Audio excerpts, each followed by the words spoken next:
Some people think cruelty is just words, laughs, pranks. But when Kira Johnson's skin began to glow under the full moon, her bullies learned the hard way. Curses don't care about popularity. Now, as an ancient power awakens in her blood, she must choose between vengeance and justice, between breaking the cycle or becoming the weapon her ancestors dreamed of.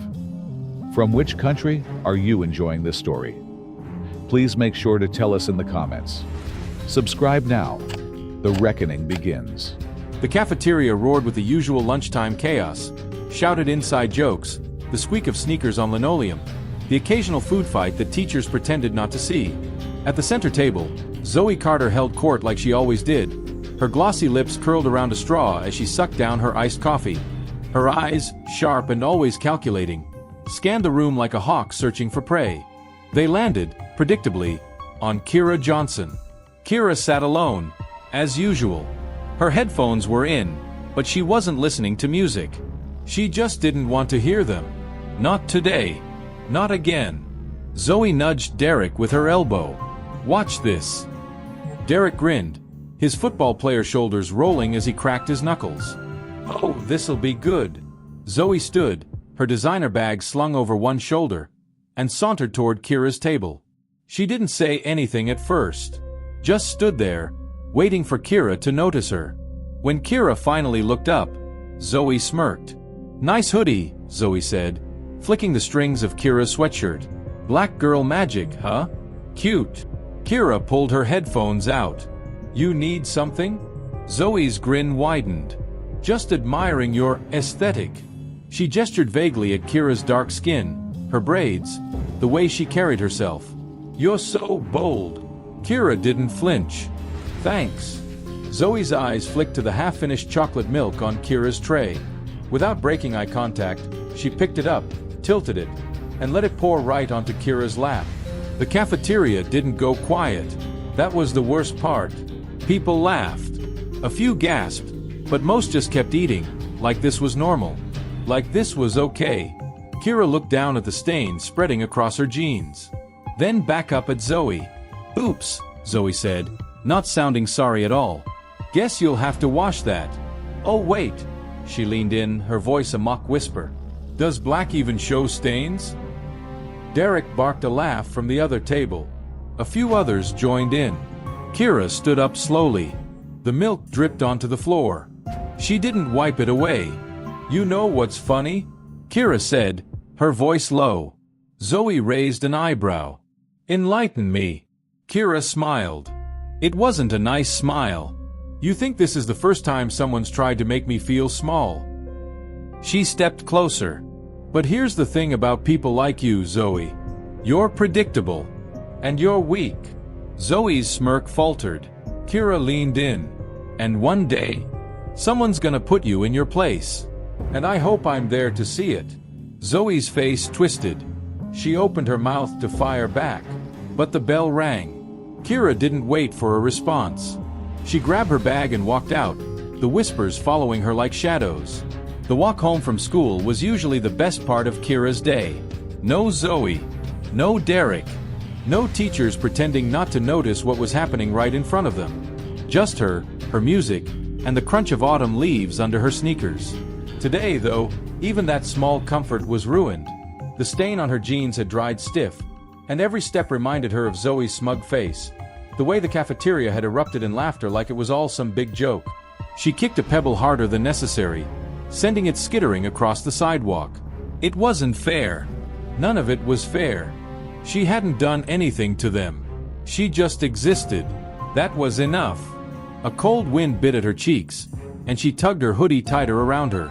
The sky was darkening earlier these days, the sun dipping below the trees by the time she made it to her street. Tonight, the shadows between the houses seemed longer than usual, the streetlights flickering like they couldn't quite decide whether to stay on or not. Kira hesitated at the corner, her fingers tightening around her backpack straps. She could cut through the park. It was faster. But the park after dark wasn't exactly safe, especially not with the stories kids at school told about things lurking in the trees. Stupid, she told herself. Just stories. But her feet stayed planted on the sidewalk. Then she heard it. A laugh. High-pitched. Mocking. Familiar. Zoe. Kira's stomach dropped. She turned slowly, already knowing what she'd see. Zoe and Derek leaned against Derek's car, parked haphazardly at the curb like they'd been waiting for her. Zoe's arms were crossed, her head tilted in that way that meant trouble. Derek just grinned, all teeth. "Look who it is," Zoe called, her voice sugary sweet. "The queen of detention." "Oh wait, that's just your face." Derek snorted. "Damn, Zoe. Harsh." Kira didn't answer. She just started walking faster, her heart pounding in her ears. She could hear their footsteps behind her, the crunch of leaves under their shoes keeping pace with hers. Don't ignore us," Zoe said, her voice closer now. "We just want to talk." "Yeah," Derek added. "About what you said earlier. About someone putting Zoe in her place." He laughed. "Funny stuff." Kira's fingers curled into fists.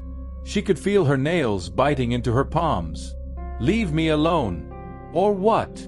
Zoe asked. "You'll cry? You'll tattle?" "Oh wait. No one cares, remember."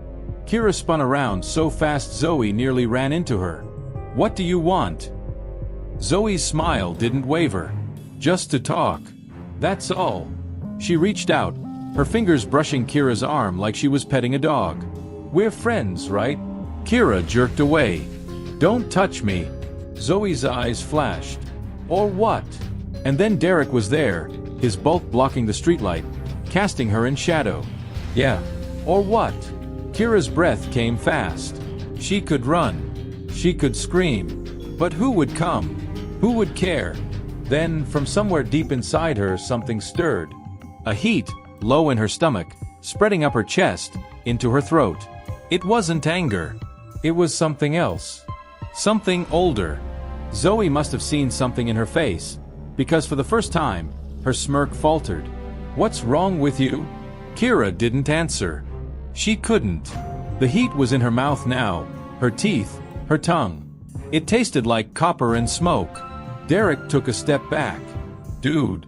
Her eyes. Zoe's laugh was shaky. "What about them?" "They're," he swallowed. "They're black. Like, all black." Zoe's gaze snapped back to Kira's face. Her breath hitched. What the hell? Kira didn't know what they were seeing. She just knew the heat was everywhere now, pulsing under her skin, and when she opened her mouth, the words that came out weren't hers. They were deeper, older. A voice that wasn't a voice at all, but 100 voices, whispering, chanting, screaming. "You spill milk," the voices said through her. "Let them spill tears." Then the world went dark. When Kira came back to herself, she was on her knees, her hands pressed into the cold earth. The streetlight above her buzzed, flickering. Zoe and Derek were gone. No, not gone. Running. She could still hear their footsteps, their panicked breaths as they sprinted down the street, their car door slamming, the engine roaring to life. Tires screeched as they peeled away, leaving her alone on the sidewalk. Kira looked down at her hands. They were shaking, but that wasn't what made her breath catch. There, in the dirt where Zoe had stood, was a single black mark. A handprint, but not hers. Zoe's, and it was spreading. Kira stared at the blackened handprint until her vision blurred. The mark seemed to pulse in the fading light, its edges creeping outward like ink spreading through water. She reached out, then snatched her hand back when the ground beneath the mark crumbled slightly, as if something beneath was hollow. The walk home passed in a haze. Every shadow seemed to twitch at the corner of her vision. Twice she spun around, certain someone was following her, but the sidewalk remained empty save for blowing leaves. When she finally reached her house, the warm yellow light from the windows should have been comforting. Instead, it looked alien, too bright, too normal for what had just happened. Inside, Gran stood at the stove, stirring a pot of something that smelled like ginger and cloves. "You're late," she said without turning around. Her voice carried its usual no-nonsense tone, but Kira caught the slight relaxation in her shoulders. Gran had been worried. "Sorry," Kira mumbled, dumping her backpack by the door. The weight of what happened pressed against her ribs, but the words stuck in her throat. How could she explain something she didn't understand herself? Gran turned then, wooden spoon still in hand. Her sharp eyes missed nothing, the dirt on Kira's knees, the way her fingers kept flexing at her sides. "Child, what's got into you?" She reached out, pausing just before touching Kira's cheek. "You're burning up." The concern in Gran's voice nearly undid her. Kira opened her mouth, to confess, to ask, to something, when the doorbell rang. They both jumped. Visitors were rare after dark. Gran wiped her hands on her apron with deliberate slowness, her gaze never leaving Kira's face. "Go wash up. Dinner in 10. Kira climbed the stairs mechanically, her legs moving on autopilot. From the landing, she heard the front door open, then Gran's sharp intake of breath. "Mrs. Johnson? I'm so sorry to bother you so late." The voice was honey-sweet, laced with fake concern. Zoe's mother. Zoe came home in such a state, and she said Kira might know something about it? Kira's stomach dropped. She crept closer to the railing, holding her breath. Gran's voice turned to steel. "Know about what exactly?" "A mark on Zoe's hand. She says it appeared after school, and now." A pause. A rustling of fabric. "Look at it, Mrs. Johnson. The doctors can't explain it. It's spreading." Kira didn't hear Gran's response. Her vision tunneled, the blood roaring in her ears. She stumbled back to the bathroom and locked the door. The mirror showed a girl with wild eyes, her dark skin flushed, her brains coming loose at the edges. Normal. Human. But when she leaned closer, her breath fogging the glass, the reflection's lips moved a second after hers. Kira bolted from the bathroom, colliding with Gran in the hallway. The older woman gripped her shoulders tight enough to bruise. "What did you do?" Gran whispered, her voice urgent. "Nothing. I don't know what happened." Kira's voice cracked. "They were messing with me again, and then everything got hot and dark and dash." Gran's face went ashen. She pulled Kira into her bedroom and shut the door with a quiet click. "Show me your hands." Kira held them out, turning them palm up. Gran traced the lines there with a calloused finger, her touch feather-light. When she reached the center of Kira's right palm, she froze. "There," Gran breathed. "You feel that?" Kira shook her head. Gran pressed harder. "Close your eyes. Feel it." At first, nothing. Then, a pulse. Faint but unmistakable, like a second heartbeat beneath her skin. Kira's eyes flew open. "What is that?" Gran didn't answer immediately. She crossed to her dresser and opened the bottom drawer, pushing aside folded sweaters to reveal a small wooden box. The carvings on its surface matched the pendant Kira had found earlier. "The mark on that girl's hand," Gran said, her back to Kira. "Describe it." Kira swallowed. "Black. Like burned. But moving. Growing." Gran nodded as if she'd expected this. She opened the box. Inside lay a single feather, so black it seemed to swallow the light around it. "Your great-great-grandmother carried this," she said softly. "Her mother before her. All the way back to the first ones who remembered." Kira's mouth went dry. "Remembered what?" "The old ways. The justice." Gran turned, holding the feather between them. "When the world wouldn't give it, we made our own." A car door slammed outside, making them both jump. Through the window, Kira saw Zoe's mother stalking back to her Lexus, her phone pressed to her ear. Even from here, Kira could see the angry set of her shoulders. Gran followed her gaze. "They'll be back," she said grimly. "People always come back when the marks appear." Kira's palm throbbed in time with her heartbeat. "What do they mean?" "The marks." Gran's smile held no humor. "It means the ancestors have chosen you, child. And those girls." She nodded toward the retreating taillights. "They just became part of something much bigger than their little games." Somewhere in the distance, a dog began to howl. The feather in Gran's hand trembled, though there was no breeze. The feather felt heavier than it looked. Kira turned it over in her hands, watching how the veins caught the light, one moment dull black, the next shimmering with hidden blues and purples like a raven's wing. The quill dug into her palm, sharp enough to draw blood if she pressed too hard. She didn't. Gran had left to make phone calls, her voice low and urgent behind the closed kitchen door. Every few minutes, Kira caught snippets, Too young, and not ready, and once, chillingly, 3 nights until full. The old clock in the hallway ticked louder than usual, each second stretching like taffy. A car passed by outside, its headlights painting stripes across Kira's bedroom wall. For a heartbeat, the shadows looked like long fingers reaching toward her. She blinked, and they were just shadows again. The feather twitched. Kira nearly dropped it. She stared, unblinking, as the soft barbs rippled against her skin. Not from any breeze. The window was shut tight. The movement came from within, as if something inside the feather had stirred. "Gran." Her voice sounded small even to her own ears. No answer came. Carefully, so carefully, Kira brought the feather closer to her face. The scent hit her first, damp earth and wood smoke, the way the air smelled after summer rain. Then the whispers started. Not from the feather. Not exactly. They seemed to come from everywhere and nowhere at once, threading through her thoughts like vines through a fence.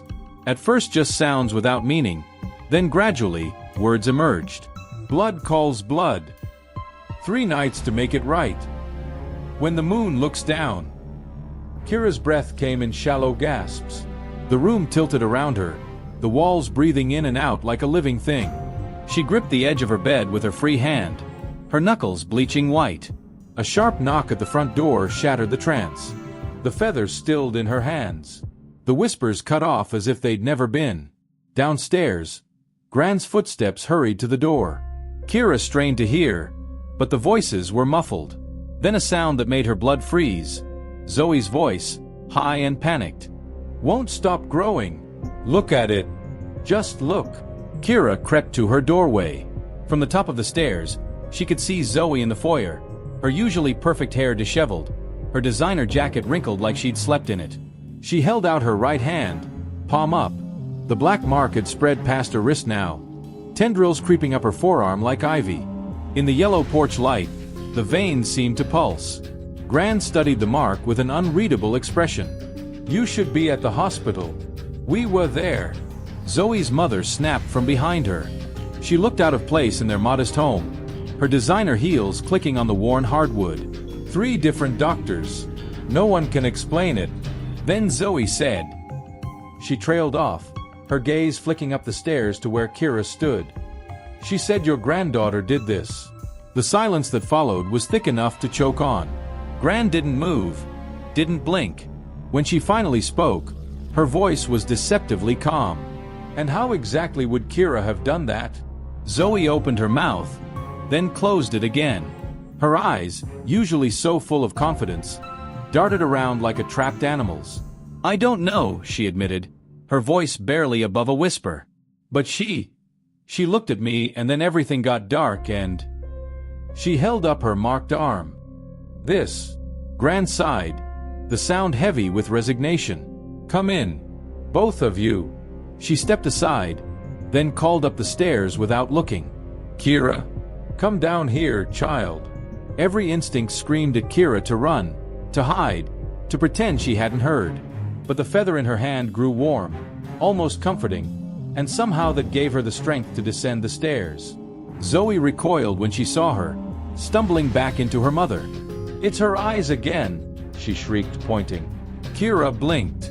"What?" Gran cupped Kira's face, turning it toward the hallway mirror. Kira's breath caught. Her eyes were indeed different, not the solid black from before, but the whites had darkened to a deep, smoky gray, making the rich brown of her irises glow unnaturally bright. "Ah," Gran said softly. "It's begun in earnest then." Zoe's mother stepped forward, her designer purse clutched like a weapon. "What has begun? What's happening to my daughter?" Gran ignored her, instead addressing Zoe directly. "Tell me exactly what you did to Kira today. Every word, every action. Leave nothing out." Zoe's mouth worked soundlessly. Her mother started to protest, but Gran silenced her with a look. The feather in Kira's hand grew hotter, the whispers returning, louder now. She could almost make out words this time. "Truth now. No lies. Blood debts." Zoe broke first. We teased her a little. Everyone does it. It's not a big deal." Gran's eyebrow arched. "Teased her how?" A tear tracked down Zoe's cheek, cutting through her carefully applied makeup. Called her names. Spilled her drink. Just stupid kid stuff. She held up her marked arm. This isn't fair. The feather burned white-hot in Kira's hand. The whispers became a roar. Without thinking, she stepped forward, her voice blending with dozens of others. Fair? You want fair? Zoe screamed. The mark on her arm writhed, the black tendril surging upward toward her shoulder. Her mother reached for her, then yanked her hand back with a cry when the darkness seemed to reach for her too. Gran grabbed Kira's shoulder. Enough, child. Not like this. Kira gasped, the voices receding as quickly as they'd come. The feather cooled in her hand. Zoe collapsed against her mother, sobbing, the mark now covering half her upper arm. Gran opened the front door. Come back tomorrow at sunset. Bring the others. Zoe's mother looked ready to argue, but one glance at her daughter's arm changed her mind. She half-carried Zoe out the door, shooting a terrified look back at Kira before disappearing into the night. When the door closed, Gran sagged against it. Well, she said after a long moment, that could have gone better. Kira stared at the feather in her hand. The tip of the quill had sharpened to a needle's point. What happens at sunset tomorrow? Gran pushed away from the door, her joints creaking. The reckoning begins. She nodded toward the window, where the nearly full moon hung heavy in the sky. And the ancestors aren't known for their mercy. The night passed in fits and starts. Kira would doze off only to jerk awake minutes later, convinced someone was whispering her name. Each time, the feather lay where she'd left it on her nightstand, still as death in the moonlight. By the time the first gray light of dawn crept through her curtains, her eyes burned with exhaustion. Downstairs, the clatter of pots announced Gran was already awake. The smell of strong coffee and something earthy, maybe sage, drifted up the stairs. Kira dressed slowly, her limbs heavy. When she caught her reflection in the mirror, she froze. The darkness around her eyes had spread overnight, creating faint shadows that looked like bruises beneath her lower lashes. She rubbed at them, but they didn't fade. The kitchen was warmer than usual, the old stove working overtime. Gran stood at the counter grinding something in her mortar and pestle, the rhythmic scraping filling the room. She didn't look up when Kira entered. Sit, she said, nodding toward the table. Eat. Kira eyed the steaming bowl of oatmeal, the slices of banana arranged on top in a careful spiral. Her stomach turned. I'm not hungry. Didn't ask if you were. Gran's pestle hit the bowl with extra force. You'll need your strength. Kira picked up her spoon, stirring the oatmeal without eating. The feather's whispers had faded with the sunrise, but she could still feel its presence like an itch between her shoulder blades. What did you mean last night? About a reckoning. Gran paused her grinding. The lines around her mouth seemed deeper this morning. The ancestors don't give warnings twice. That girl came to your school every day for 2 years thinking she could say whatever she wanted to you. She resumed crushing the herbs with renewed vigor. Now she'll learn different. The oatmeal turned to paste in Kira's mouth. She forced it down. What exactly is going to happen to her? That depends. Gran scraped the ground herbs into a small muslin bag. On you. Me. You're the vessel. Gran tied the bag shut with a sharp jerk. The ancestors work through you. Their justice is your justice. She finally looked up, her dark eyes boring into Kira's. The question is, what do you want to happen to those children? Kira's spoon clattered against the bowl. I don't want them dead or anything. Gran's expression softened slightly. No one's dying, child. But consequences come in many forms. She set the muslin bag aside and pulled a large leather-bound book from the shelf.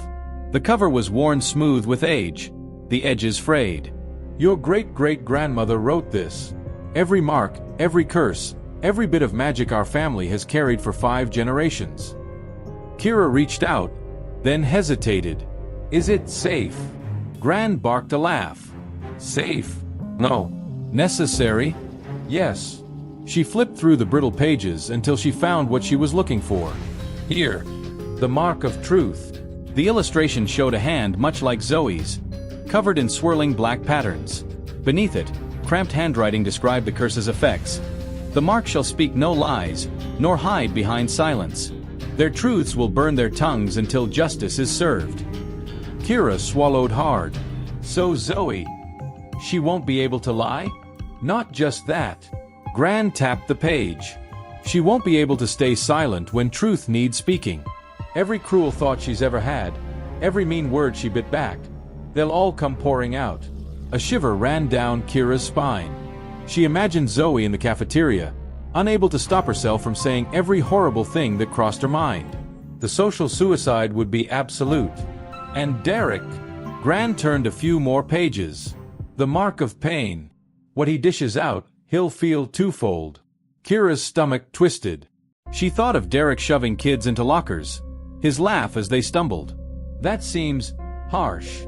Justice often does. Gran closed the book with a thump. But here's the thing. You control how far it goes. The ancestors respond to your anger, yes, but also to your mercy. She cupped Kira's face in her work-roughened hands. This power isn't just for punishment. It's for teaching. Outside, a car door slammed. Then another. Kira's heart leapt into her throat. Through the kitchen window, she saw Zoe's mother helping her from the car. Zoe moved stiffly, her right arm wrapped in gauze. Behind them, Derek and his parents approached, his usual swagger replaced by a hesitant shuffle. Bringing up the rear was Emily, the quiet one who always filmed Zoe's bullying but never participated directly. Her hands shook as she adjusted her glasses. Gran sighed. Looks like we're starting early. She tucked the book away and straightened her apron. Remember, child, this is your power. You decide how it ends. Kira's fingers found the feather in her pocket. It pulsed warmly against her skin, the whispers rising to greet her like old friends. As the doorbell rang, she took a deep breath and stood to answer it. The doorbell's chime still hung in the air when Kira's fingers touched the doorknob. The metal felt strangely alive beneath her skin, humming with a current that traveled up her arm and settled in her chest. She hesitated, her pulse loud in her ears. Gran's hand came to rest between her shoulder blades. Breathe, child. They're more frightened than you are. Kira doubted that. The feather in her pocket had grown heavier since the others arrived, its whispers forming words she could almost understand. She turned the knob. Morning light spilled into the foyer, illuminating their visitors in harsh detail. Zoe stood flanked by her parents, her right arm bundled in gauze up to the elbow. Even through the bandages, Kira could see the inky blackness seeping through in tendrils. Derek hovered behind them, his usual cocky grin replaced by a pale, sweaty tension. His left cheek bore a fresh scratch, angry and red. Emily lurked at the back of the group, her arms wrapped tightly around herself. It was Zoe's father who spoke first, his lawyer's voice smooth but strained. Mrs. Johnson, we need to talk about what's happening to our children. Gran stepped past Kira, her posture straight despite her age. I believe we made plans to meet at sunset, Mr. Carter. The marks are spreading faster than we thought. Zoe's mother pulled back part of the bandage, revealing blackened skin that pulsed like a living thing. The emergency room doctors called it some kind of necrotizing infection, but the antibiotics aren't touching it. Kira's breath caught. The mark had grown since last night, its tendrils now creeping towards Zoe's collarbone. More disturbing were the faint lines of text that had appeared within the blackness, words Kira couldn't quite make out, shimmering just beneath the skin. Gran examined the mark with a clinical detachment. Progressing faster than I expected. She turned to Derek. Let me see yours. Derek hesitated before rolling up his left sleeve. His mark differed from Zoe's jagged, bolt-like patterns radiating from his elbow. When he moved, his face twitched in pain. Ah, Gran nodded. The pain mark takes root quickly. Her gaze shifted to Emily. And you? Emily shook her head violently, her glasses slipping down her nose. I don't have anything. I didn't even. She cut herself off, her eyes darting to Zoe. Kira studied the smaller girl. At first glance, Emily appeared unmarked. Then she noticed it, the faintest shadow around Emily's throat, like the beginning of a bruise. When Emily swallowed, the shadow moved with her. Gran saw it too, the mark of silence, still forming. She stepped back from the door. Come inside. All of you. The Carters exchanged glances but entered. their expensive shoes clicking on the hardwood. Derek shuffled after them, his shoulders hunched. Emily trailed last, her fingers nervously plucking at her sleeves. The moment they crossed the threshold, the feather in Kira's pocket burned white-hot. She gasped as the whispers became voices, clear and demanding. Let them see. Show them the truth. No more hiding.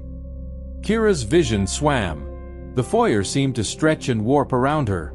Without thinking, she reached out and grabbed Zoe's bandaged arm. Kira, no. Gran's warning came too late. Kira's fingers closed over the gauze. A shock ran up her arm, and suddenly she wasn't in her house anymore. She stood in the Crestwood High girls' bathroom, watching through a haze as Zoe and Emily cornered a freshman against the sinks. The girls' books lay scattered across the wet floor, her eyes wide with fear. Please, the freshman whispered. I didn't mean to bump into you. Zoe's laugh was sharp as broken glass. Ah, are we making the little nerd cry? She grabbed the girl's wrist and twisted. Maybe next time you'll watch where you're. The scene shifted. Now Kira saw Derek in the locker room, shoving a skinny boy into the showers. The boy's glasses flew off as Derek turned the water to cold. How's that for a wake-up call, freak? Another shift.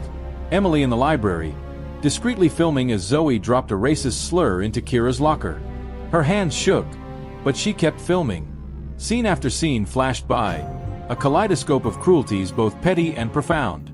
With each one, the voices in Kira's head grew louder, angrier. The feather pulsed like a second heart in her pocket. Then, as suddenly as it began, the vision released her. Kira staggered back, colliding with the wall. The others stared at her, their faces varying shades of horror and confusion. What the hell was that? Zoe's father demanded. Gran steadied Kira with a hand on her shoulder. The truth, she said simply. The ancestors showed Kira what these children have been doing. Derek's father, a thick-necked man who looked like an older version of his son, stepped forward. That's ridiculous. You expect us to believe in some kind of voodoo curse. As if in answer, Zoe suddenly gasped. The bandages on her arm began to smoke. Her mother cried out as the gauze disintegrated, revealing the fully formed mark beneath. The black patterns now covered Zoe's entire arm and shoulder, the words within them clear as day.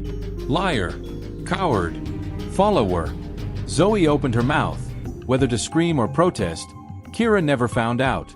Because what came out instead was, I only pick on people because it makes me feel powerful. I'm terrified everyone will realize I'm nothing special. The room went dead silent. Zoe clapped a hand over her mouth, her eyes wide with terror.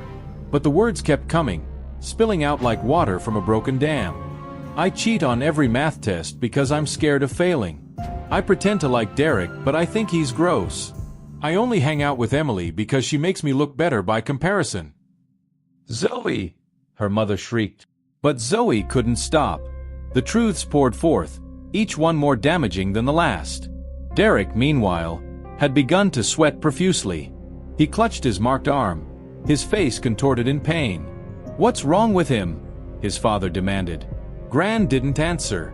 She simply walked to Derek and gave him a light shove, the kind of push he'd given countless victims in the hallway. Derek cried out as if struck by a truck, collapsing to his knees. The pain you give, Gran said quietly, you now receive twofold. Emily had backed into a corner, her hands at her throat. The shadow around her neck had darkened, taking on the shape of slender fingers. When she opened her mouth to speak, nothing came out, not even a whisper. Kira watched it all unfold with a growing sense of unease. This was what she'd wanted, wasn't it? For them to feel what they'd made others feel? Then why did her stomach churn with something that felt suspiciously like guilt? The feather pulsed again, and suddenly Kira understood, really understood, what Gran had meant about justice and mercy being two sides of the same coin. The ancestors had given her this power not just to punish, but to teach. And what lesson was there in destruction? She reached into her pocket and closed her fingers around the feather. This time, she didn't fight the voices. She joined them. Enough, Kira said. And for the first time, it was her voice alone that filled the room. This stops now. The moment Kira spoke, the house seemed to exhale. The oppressive energy that had thickened the air dissipated like fog under morning sun. Zoe's torrent of brutal truths slowed to a trickle before stopping completely. Derek's pained groans quieted to ragged breathing. Emily rubbed at her throat, her mouth working soundlessly before a small, broken whimper escaped. Kira kept her hand wrapped around the feather in her pocket. The voices had quieted but not disappeared. They hummed in the back of her skull like a distant radio signal. She could still feel their presence, waiting to see what she would do next. Zoe's mother rushed to her daughter's side, her designer blouse now wrinkled and damp with sweat. "What did you do to her?" she demanded, though her voice lacked its earlier conviction. Gran moved to stand beside Kira, her expression unreadable. "The question," she said calmly, "is what are you going to do about it?" Mr. Carter stepped forward, his lawyer's mask slipping back into place. "We're prepared to offer a settlement, of course. Medical bills, counseling." Gran's laugh cut through the room like a knife. "You think this is about money?" She gestured to the marked teens. "Your children have been poisoning this school for years. Now the poison is in their own veins. No amount of money will change that." Kira watched the parents exchange glances. She recognized that look, the same one teachers got when Zoe turned on the waterworks after getting caught. The same one the principal had when Derek's football coach explained why detention would interfere with practice. It was the look of people used to bending the world to their will. But this time, the world wasn't bending. Derek's father, the thick-necked man who'd scoffed at curses, now stared at his son's pain-twisted face with dawning horror. "Just tell us what we need to do," he said, his voice cracking. Gran turned to Kira. "That's not up to me." All eyes shifted to Kira. The weight of their gazes pressed against her skin. Zoe's mark pulsed in time with Kira's heartbeat. Derek winced with each breath. Emily's fingers tapped out frantic, silent patterns against her thighs. Kira closed her eyes. The feather warmed in her hand, the whispers rising just enough to guide without overwhelming. When she opened her eyes again, she knew what needed to be done. "First," Kira said, "they admit everything. Publicly. No excuses, no lawyers, no spin." Zoe made a strangled noise. Derek groaned. Emily simply nodded, tears streaming down her face. "Second," Kira continued, "they make it right with every person they've hurt. Not just apologies, actual amends." Gran nodded approvingly. "And third," Kira met Zoe's gaze, "they change. Really change. Or the marks stay forever." The silence that followed was broken by Zoe's quiet sob. Her mother reached for her, then hesitated when the mark pulsed darker. How do we know this will even work?" "You don't," Gran said simply. "But it's the only choice you've got." Mr. Carter opened his mouth, probably to argue, when Zoe suddenly stood. Her legs shook, but her voice was clear. "I'll do it." She turned to Kira. "I'll admit everything. To everyone." Derek's head snapped up. "Zoe! No." Zoe swallowed hard. "She's right. We've been monsters." She looked down at her marked arm. "And this is what we deserve." Kira studied Zoe's face, searching for any hint of deception. But the mark of truth apparently didn't allow for lies, even to oneself. What she saw in Zoe's expression was raw, ugly honesty. Derek looked between them, his usual bravado gone. Yeah, okay. I'll do it too." Emily simply nodded again, her hands fluttering near her throat. The parents seemed stunned into silence. It was one thing to hear about their children's cruelty secondhand, quite another to see them confess to it willingly. Kira took a deep breath and removed the feather from her pocket. It glowed faintly in the dim light of the foyer. "Then we start now." Gran placed a hand on her shoulder. "You're sure about this, child?" Kira nodded. She wasn't just sure, she was certain in a way she'd never been about anything before. This wasn't about revenge. It was about balance. Justice. The kind that didn't come from detention slips or angry parents, but from the universe itself setting things right. She stepped forward and held out the feather. Zoe flinched but didn't back away. Kira touched the feather to Zoe's mark, then Derek's, then Emily's. With each contact, the marks flared bright as coal embers before fading to faint silver scars. "It's done," Kira said. But the marks will come back if you break your word. Zoe touched her arm where the inky tendrils had been. I won't. For the first time since Kira had known her, Zoe's words rang completely true. One by one, they filed out, the Carters supporting a shaken Zoe, Derek leaning on his father, Emily walking alone with her head bowed. The door clicked shut behind them, leaving Kira and Gran standing in the suddenly too quiet house. Gran exhaled sharply. Well, that's that then. Kira turned the feather over in her hands. It felt different now, lighter, but no less powerful. Is it really over? Gran smiled, though her eyes remained serious. For them, maybe. For you. She nodded to the feather. That's just the beginning, child. The ancestors don't give their gifts lightly. Kira thought about all the other Zoes and Dereks in the world. All the silent Emilis who let cruelty happen. The feather pulsed warmly in her hand, as if in answer.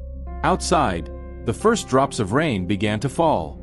Somewhere beneath the sound, Kira could have sworn she heard laughter, old and wise and waiting. The live stream aftermath hit like a hurricane. By third period Monday morning, #CrestwoodCurse was trending nationally. News vans clogged the school parking lot. Zoe's family had lawyered up, Derek's football scholarship evaporated, and Emily had become the most unlikely whistleblower in Pennsylvania history. Kira sat at her usual lunch table, the empty space around her now a bubble of terrified respect. The feather in her backpack hummed contentedly. Across the cafeteria, Zoe picked at her salad under the watchful eyes of two guidance counselors while Derek sat alone, his Letterman jacket conspicuously absent. Then Principal Yates's voice crackled over the PA. Kira Johnson to the office immediately. Bring your belongings. The whispers followed her like a second shadow down the hall.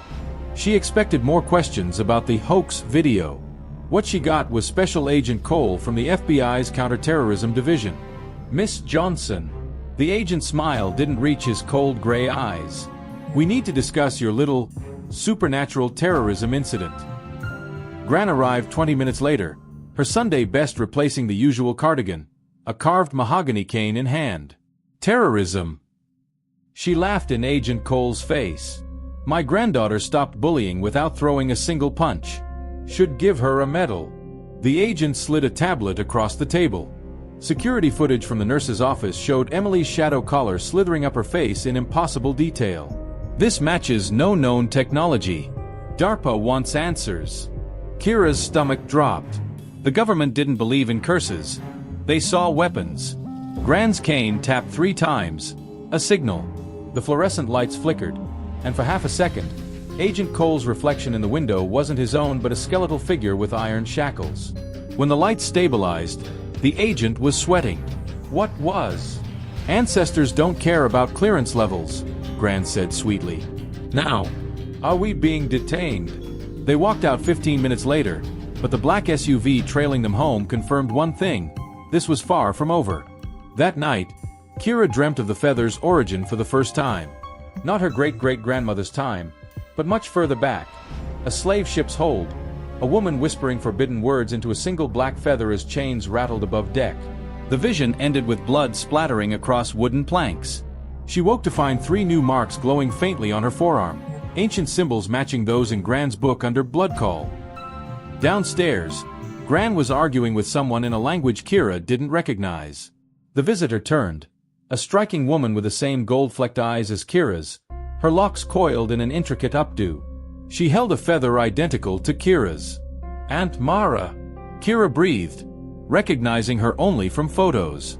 Took you long enough to wake the family gifts. Mara's smile was all teeth. Now pack a bag. We've got work to do. Gran's face was grim. The marks on those children were just the beginning. Their family's sins go back generations. And the ancestors. She shared a look with Mara. They want proper justice. Mara opened her coat, revealing dozens of feathers sewn into the lining, each slightly different. Yours is just one branch of the family tree, baby girl. We've been waiting for this reckoning for centuries. Outside, the black SUV still idled. Further down the street, a news crew argued with police. And beneath it all, Kira felt the whispers growing louder, not just from her feather now, but from the earth itself. The real question wasn't whether she'd continue the ancestors' work. It was how far she'd go to finish it. The safe house. Aunt Mara's safe house was a brownstone in Philadelphia that didn't appear on any maps. The walls were lined with jars of soil, some dark as fresh-turned earth, others rust-red like dried blood. Labels in tight cursive marked origins. Asterisk Charleston, Detroit, Tulsa. Asterisk. Ancestor dirt, Mara said, catching Kira's stare. Ground that remembers. She tossed her coat onto a chair, the feathers rustling. We'll need it. Gran sank into a wingback chair, suddenly looking every one of her 79 years. Mara, tell her what's coming. Mara lit a candle with a snap of her fingers. The flame burned blue. That FBI agent? Cole's just a grunt. The real problem's his boss, Director Kettering. Man's been collecting artifacts like ours for years. Calls it national security. She pulled a dossier from a drawer. Inside were photos of other marked individuals, some with skin like cracked porcelain, others with eyes that glowed like Kira's. All had deceased stamped in red. Kira's throat tightened. He's killing people like us. Worse. Mara flipped to a blurred satellite image of a concrete compound. He's experimenting, trying to weaponize ancestral magic. Ooh. The blood hymn asterisk asterisk. That night, Kira's new arm marks burned. She pressed her palm to the floorboards and gasped. The house's memories flooded in. A black Union soldier hiding here in 1863, clutching a musket and a feather identical to hers. A woman in 1967 stitching civil rights speeches into a quilt that shimmered with the same symbols now on Kira's skin. Then, the vision twisted. Asterisk a concrete cell. A girl no older than Kira screaming as agents scraped glowing marks from her arms with silver tools. Asterisk. She jerked away, sweat-drenched. The feather on her nightstand was vibrating. Downstairs, Mara and Gran were arguing. Can't ask her to do a blood hymn. Gran hissed. She's the strongest vessel we've had since Mama Lottie. Mara shot back. If Kettering's got those children. Kira froze. What children? The women turned. Mara exhaled. Last month, 3 kids from Chicago disappeared. All had marks like yours after standing up to racist cops. We think Kettering's holding them at Blackthorn facility. She nodded to Kira's arm. Your new marks? They're a locator spell. Those kids are calling for help. 3. The extraction asterisk asterisk. The plan was insanity. 1. Use Kira's connection to the captured kids to scry their location. 2. Mara would lead a distraction, setting every marked object in Kettering's private collection alive at once. 3. Gran would work the spirits to cloak their approach. 4. Kira? She'd have to do the impossible. Sing the blood hymn. It channels ancestral rage, Mara warned as they loaded the car. You'll feel everything our people ever felt. Pain. Fury. The hunger for justice. She gripped Kira's shoulders. But you must control it, or you'll burn up from the inside. The drive to Blackthorn was silent. Kira clutched the feather, now warm as living flesh. The marks on her arm had spread into intricate patterns. A map, she realized. To the facility. To the kids. To Kettering. As they parked 2 miles out, Mara handed Kira a flask. Dirt from the Great Dismal Swamp, where the first runaways hid. It'll ground you. Kira swallowed the bitter mixture just as Gran stiffened. They know we're here. Alarms wailed in the distance. The facility's lights flickered, then went dark. Mara grinned. Showtime. The woods surrounding Blackthorn facility swallowed sound. Kira's sneakers sank into damp earth as they crept closer. The scent of pine and something metallic, like old blood, thick in the air. The building was a concrete monstrosity, its windows blacked out, its walls lined with strange grooves that pulsed faintly silver in the moonlight. Warding spells, Mara muttered, eyeing the symbols. Asterisk, stolen. Poorly done. Asterisk. Gran pressed a hand to the ground. The soil trembled. Asterisk, they're underground. The children. And something else. Asterisk.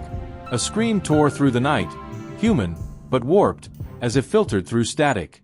Kira's marks burned, the pain so sharp she bit her tongue. Copper flooded her mouth. "They're hurting them," she gasped.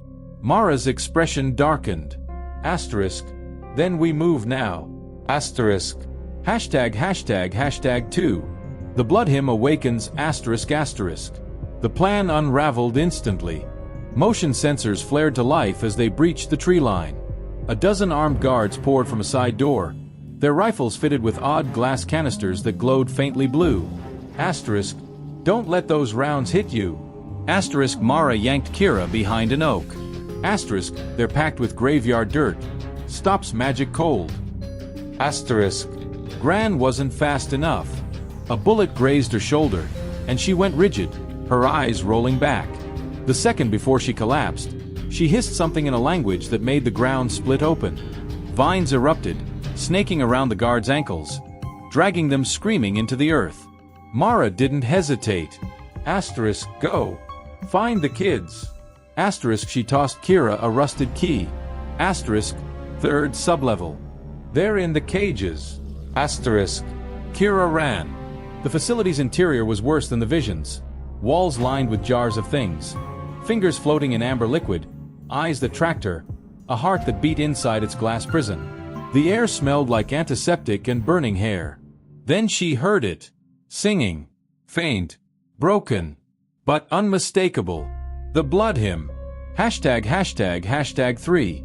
The cages asterisk asterisk. The elevator shaft led to a cavernous sublevel, its ceiling strung with iron cages. 3 kids, 2 boys, 1 girl, none older than 14, hung suspended, their marked arms hooked to IVs that siphoned glowing black fluid into massive tanks. The girl's head lifted weakly. Asterisk. You're like us." Asterisk. Kira's fury was a living thing. Her feathers screamed in her grip, the blood hymn rising in her throat unbidden. Blood calls blood / bone remembers / break the chain / burn the embers. The facility shuddered. The IVs ripped free. The kids dropped. And the tanks? They shattered. The black fluid didn't spill.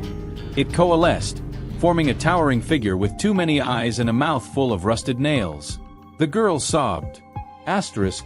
"That's not us. That's what they made from us." Asterisk. The thing spoke with the voices of 100 dead. Asterisk. Kira Johnson. "We've been waiting." Asterisk. ###4. The betrayal asterisk asterisk. Director Kettering's voice crackled over the PA. Asterisk. Specimen secured. Initiate cleansing protocol. Asterisk. The doors sealed. Gas hissed from the vents. And Mara? Mara stood beside Kettering on the surveillance catwalk, her feather now stitched into the director's gloved hand. "Sorry, baby girl," she called down, not sounding sorry at all. Asterisk. Some legacies are worth more than others. Asterisk. The kids gasped. Kira's heart stopped. Then the thing made of their stolen magic laughed. And the real nightmare began. The gas tasted like pennies and spoiled milk. Kira clamped her mouth shut, but it seeped through her pores, her tear ducts, the very roots of her hair. The children collapsed first, writhing as the hallucinogen forced their minds backward through time. The abomination watched with its too many eyes, clicking its nail teeth in anticipation. Then the visions took Kira. 1. The ship's hold, 1705. Asterisk asterisk. She was 2 people at once. Herself, screaming soundlessly, and a woman named Adiz chained to a filth-encrusted deck. The stench of excrement and rotting flesh choked her. A white man in a powdered wig examined Adiz's teeth like livestock, his sleeve brushing the exact same feather now stitched into Kettering's glove. "This one's strong," he said. Asterisk. Mark her. Asterisk. The branding iron seared Kira's shoulder, the same spot where her newest marks had appeared. She / Adiz screamed as the slaver pressed the feather into the fresh burn, whispering words that made the quill sink beneath her skin. "Ooh." The auction block, 1822. Asterisk asterisk. Now she was a man named Isaiah, standing naked before leering buyers. The feather pulsed in his chest where the slaver had embedded it years ago. When the auctioneer raised his whip, Isaiah pushed with the feather's power, only for the white woman beside him to collapse, her body convulsing. Asterisk C. Asterisk. The slaver grinned, showing the same feather tattooed on his palm. Asterisk, they can't hurt us. The curse rebounds on your own kind. Asterisk. Kira understood with sickening clarity. The feathers were never weapons. They were circuits, redirecting black rage onto other black victims. 3. The laboratory. Present. Asterisk asterisk. She wrenched back to reality just as the abomination lunged. Its form shifted, sometimes a mass of grasping hands, sometimes a storm of screaming mouths. The gas had thickened, filling the room with swirling memories of lynchings, burnings, violated bodies. The children were catatonic, trapped reliving ancestral trauma. Gran was nowhere. And Mara. Asterisk, you knew. Asterisk, Kira choked out. Asterisk, the feathers make us hurt each other. Asterisk, Mara's smile didn't reach her eyes. Asterisk, smart girl. But Kettering's family refined the process. Now the rebound effect targets specific lineages. Asterisk, she nodded to the abomination. Asterisk, meet your great-great-uncle Isaiah. Asterisk, the abomination's form stabilized. A tall man with Kira's nose. His skin flayed to reveal the same markings now on her arms. Isaiah's voice was a chorus of the dead. Asterisk, they made me kill 37 before I broke free. Now you'll finish what I started. Asterisk, Kettering adjusted his glove. Asterisk, Mara, if you'd do the honors? Asterisk. Mara raised a bone flute to her lips and began playing the reverse of the blood hymn. Kira's marks exploded in pain. The children's 4 wounds reopened. And Isaiah? He smiled with all his nail teeth and reached for Kira's throat. Hashtag hashtag hashtag 1. The rebound's weakness asterisk asterisk. Isaiah's nail teeth grazed Kira's throat when the first snap echoed through the chamber. One of the children, the youngest boy, Jamal, had torn his 4-needle free. His eyes were still glazed from the gas, but his lips moved with the same words Kira had heard in the ship's hold. Asterisk, mock her. Asterisk. The abomination froze. Its many eyes flickered between Kira and Jamal. The rebound only works if you fight, Kira realized aloud. The slaver's curse relied on resistance, on rage. But Jamal, lost in the past, wasn't fighting. He was repeating. Mara's flute wavered. Hashtag hashtag hashtag 2. Gran's gambit asterisk asterisk. The facility lights stuttered. The walls breathed, inhaling the gas, exhaling whispers in Gran's voice. Asterisk, the soil remembers. The bones remember. Asterisk. Kira's backpack vibrated. The jar of dismal swamp dirt Mara had given her shattered, its contents swirling into the shape of Gran's face before dissolving into the vents. Somewhere, alarms blared. Kettering's voice crackled over the PA. Containment breach in sector. The abomination screamed, its form unraveling into shadowy tendrils that lashed at the walls. The pipes overhead groaned, then burst, spraying black water that smelled of the swamp. Jamal blinked back to the present, gasping. Asterisk, she's in the walls. The old lady, she's in the walls. Asterisk. Hashtag hashtag hashtag 3. The unmaking asterisk asterisk. Kira moved on instinct. She grabbed Jamal's hand and pressed it to Isaiah's flickering chest, directly over where the feather had been buried centuries ago. You're not a weapon, she told her ancestor. Asterisk, you're proof. Asterisk. The reaction was instantaneous. Isaiah's form stabilized, not as a monster, but as a man. His markings glowed gold, not black. The facility's warding spells sizzled, their stolen symbols reversing. Iron shackles became broken chains. Auction blocks became underground railroad maps. Kettering's family crest became a slave ship's manifest. Mara dropped the flute. Asterisk, no, you can't change the marks. They're carved. Asterisk. Kira's feather detonated in her hand. Not into fire, but into ink. Liquid history that splattered across the floor, rewriting itself into a truth no one could deny. The Kettering fortune was built on trafficking marked souls. Hashtag hashtag hashtag 4. The escape asterisk asterisk. The facility collapsed inward, its walls bleeding rust and old prayers. Kira dragged the children toward the elevator, Isaiah's spirit clearing their path, until Director Kettering blocked the exit, his glove now fused to Mara's stolen feather. Asterisk, You think this ends here? Asterisk, he raised the glove. Asterisk, I have hundreds of these. And now I know how to make them obey. Asterisk. Isaiah's form flickered. The rebound curse pulled at him, trying to force his rage back onto the children. Kira did the only thing left. She sang, not the blood hymn, but a lullaby Gran had taught her. A song about home. The abomination stilled. The children gasped. And Kettering? He laughed, until the ink at his feet surged upward, forming skeletal hands that dragged him into the facility's crumbling depths. Mara ran. The last thing Kira saw before the elevator doors closed was Isaiah smiling, finally at peace, as the walls consumed every last false mark. #####1. The safe house. 1 week later. ****. The Philadelphia brownstone had become a war room. Maps covered every surface, dotted with red pins marking missing persons cases. All black, all last seen confronting systemic injustice. Jamal traced a pattern only he could see between them, his newly awakened sight turning the pins into spectral chains that writhed like living things. They're not just collecting marked people, he murmured. They're herding us toward these 5 cities. His finger landed on New Orleans, Detroit, Chicago, Atlanta, and a tiny Ghana labeled Elmina Castle.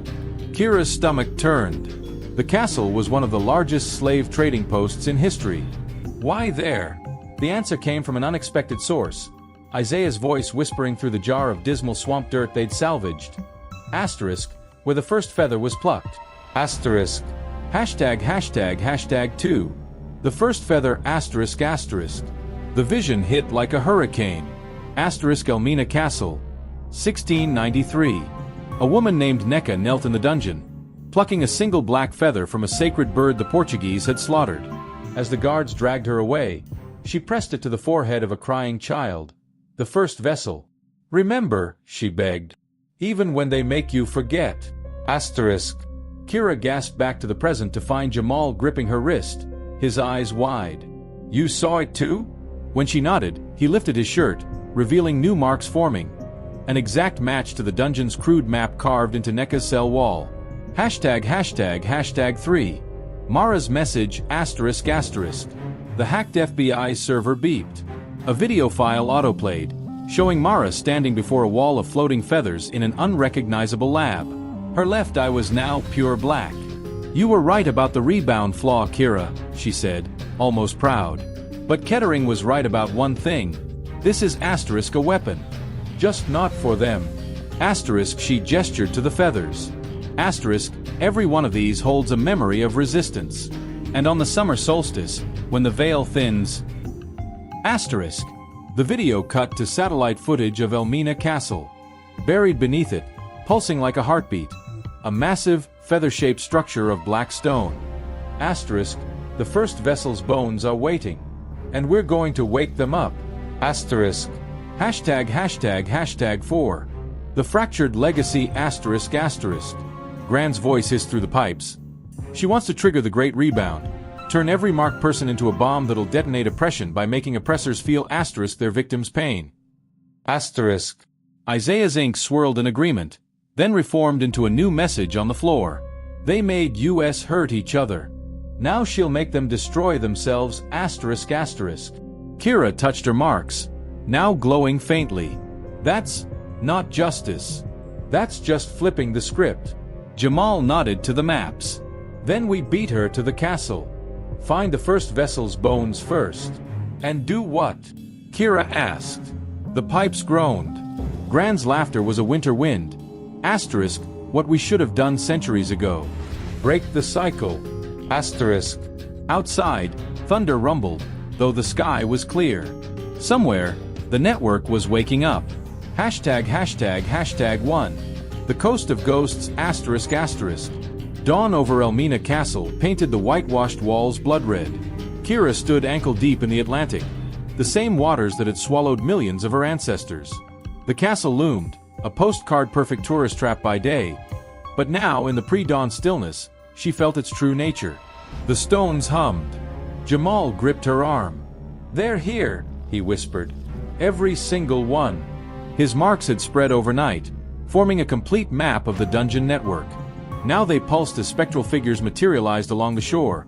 Not just Isaiah and NECA, but thousands, their shadows stretching toward the castle. Gran's voice came through the conch shell in Kira's pocket. Asterisk, the bones are beneath the door of no return. Asterisk. Hashtag 2. The first vessel's tomb asterisk.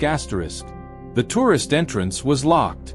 Jamal placed his marked palm against the wood. The door screamed open, revealing not the pristine museum but the original dungeon. Chains still bolted to walls, scratch marks preserved in blood-rusted stone. At the infamous door of no return, the ground had been excavated. A child skeleton lay exposed, its skull cradling a single, pristine black feather. But three things were wrong. 1. The bones were moving, reassembling themselves joint by joint. 2. The feather was growing, its shaft elongating into something resembling a spinal column. 3. Mara was already here, kneeling beside the skeleton with a bone needle and thread. She didn't look up. Took you long enough. Hashtag 3. The blood thread asterisk. Mara's needle flashed as she stitched the feather spine into the child's remains. With each pass, the bones darkened, absorbing the feather's essence. Kira's own marks burned in response. You're waking it up, Kira realized. But why? Mara held up the thread. Human hair, braided with blood. NECA's hair. My great-grandmother's blood. She tapped her blackened eye. My sacrifice to anchor them. The truth detonated in Kira's mind. Mara wasn't just a handler. She was family. NECA's direct descendant, tasked with finishing what the dungeon had interrupted. Jamal staggered. It's not a weapon. It's a bridge. Mara smiled. The great rebound was a lie. This. She gestured to the now-sitting skeleton. This is justice. Making them remember. The child's skull turned toward Kira. Empty sockets filled with liquid shadow. It spoke with NECA's voice. Asterisk, you carry my mark. Will you carry my burden? Asterisk. Hashtag 4. The choice asterisk. Gran's conch shattered as her spirit fully manifested. Asterisk, child, listen carefully. That feather spine connects to every marked person alive. If it activates, asterisk, we all become vessels, Kira finished. She saw it now. The skeleton wasn't just one child. It was a template, a way to share ancestral memory on a global scale. Mara stood. Not just memory, power.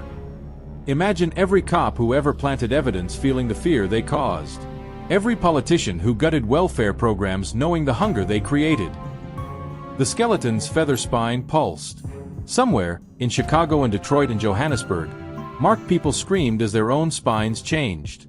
Kira reached for the child's skull. At what cost? Mara's grin was all teeth. Why don't you see for yourself? Her marked hand slammed onto Kira's forehead. Hashtag visions unleashed asterisk. Option 1. Activate the network. Asterisk white politicians claw at their eyes as phantom chains materialize around their wrists. Police stations crumble under the weight of 1,000,000 stolen screams. The world remembers asterisk, but the marked become permanent conduits, their bodies slowly petrifying into living monuments. Asterisk. Option 2. Break the cycle. Asterisk Kira replaces the first vessel, her spine replaced by the feather, her body becoming the new anchor point in a silent tomb. The marks fade globally. No justice. Just silence. Asterisk. Option 3. The third path. Asterisk a flash of Jamal's new ability. Memory without pain. The feather spine splinters, embedding fragments in every oppressor's spine instead. They don't suffer. They understand asterisk. Hashtag cliffhanger ending asterisk. Kira's mouth opened to choose, when the skeleton's hand shot up and grabbed her wrist. Decide quickly, it said with Mara's voice. They're already here. Outside, the first tourist buses arrived.